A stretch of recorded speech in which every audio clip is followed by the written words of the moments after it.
क्योंकि बच्चा कोशिश ये करता है कि दिमाग पे लोड ना, क्योंकि आप इसको पढ़ेंगे तो आपको सोचना पड़ेगा। मैं बता रहा हूं मेजॉरिटी ऑफ द जनता से आप आगे होंगे, मेजॉरिटी ऑफ द जनता से।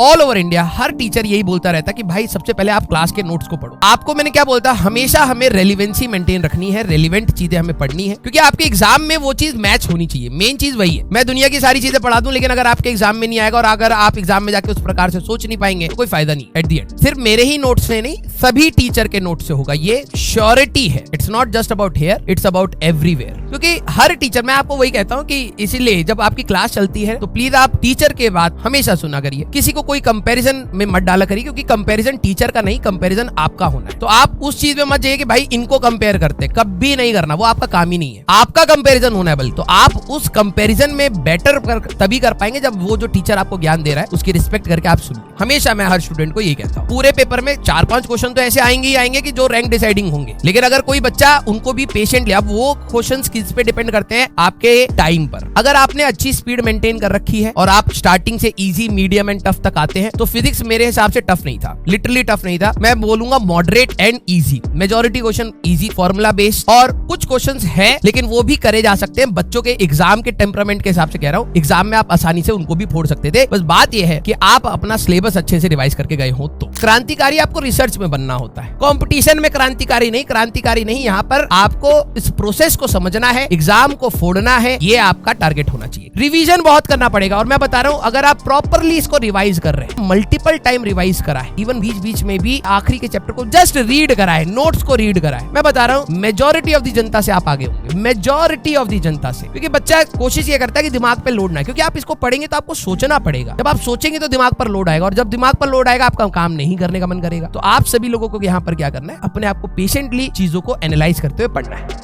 एक फिजिक्स पढ़ना और एक फिजिक्स को कंपटीशन के लिए पढ़ना, दोनों इज डिफरेंट। आपको कॉम्पिटिटिव तैयारी करवाना